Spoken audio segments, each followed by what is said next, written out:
message du candidat du Rassemblement pour le Mali, RPM, Ibrahim Boubacar Keïta. L'emblème du candidat est représenté par un rectangle divisé en deux bandes horizontales, or et verte, dans lequel est placé un tisserand dans son métier à tisser. Le tisserand est le symbole du travail, du rassemblement. Son art renvoie à la problématique de la créativité, de l'originalité, de la dignité, du don de soi, de la tradition et de la culture. La couleur verte est le symbole de la vie, de l'espoir et de l'abondance. La couleur or, le symbole de la richesse et de la puissance.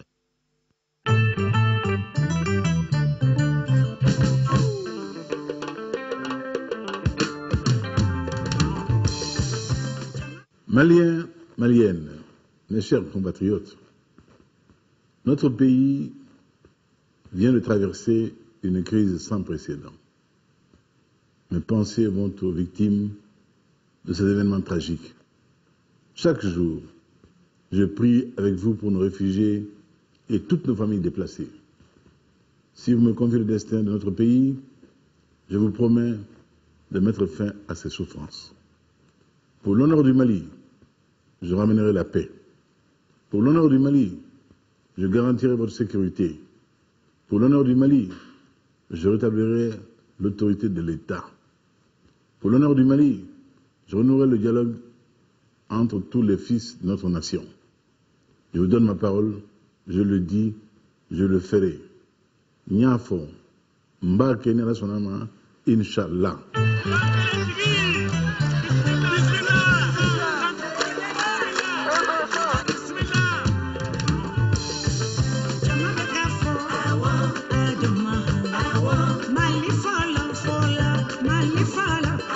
Concernant le secteur de la défense et de la sécurité, il y a 4 points importants. Le premier point, c'est quelle est la perception, quel est le statut de l'armée dans la société et comment faire en sorte que l'armée soit un élément important de l'identité nationale et que le service militaire devienne un facteur important dans la citoyenneté.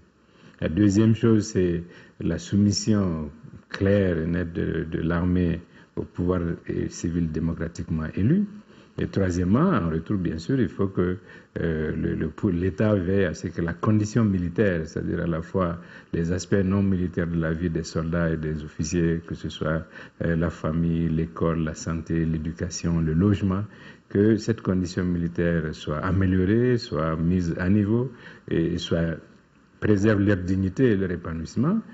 Et quatrièmement, faire en sorte que l'armée soit aux normes, sur le plan de la formation, sur le plan du recrutement, sur le plan de l'équipement, sur le plan opérationnel, c'est-à-dire la capacité opérationnelle de l'armée à répondre aux menaces du type nouveau auxquelles nous faisons face, et sa capacité aussi à s'insérer dans un dispositif international, comme cela va être de plus en plus le cas.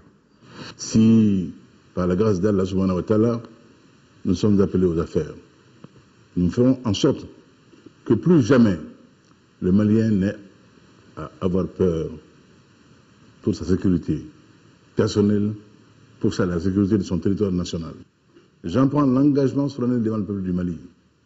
Et toutes mes forces seront engagées pour mettre mon pays à l'abri désormais.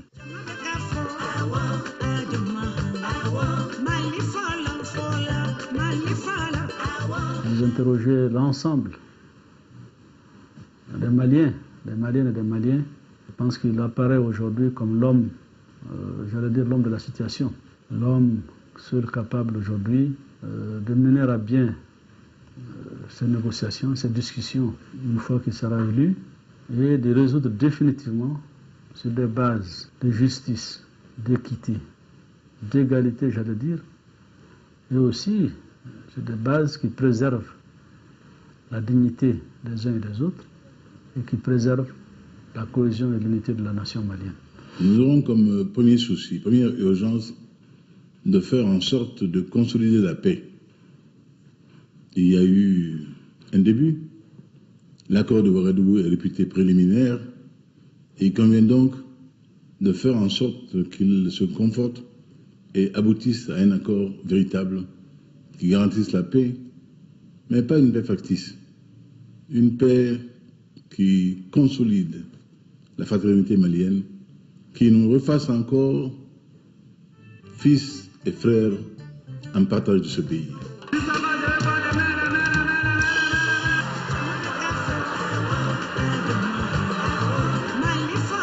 IBK koni ale ko sécurité fɔlɔ Mali ani Mali bɛɛ lajɛlen kama. Donc voter IBK, ay voter IBK ye n'Ala sɔnna ma Mali bɛ taa ɲɛ siga yɛrɛ t'a la.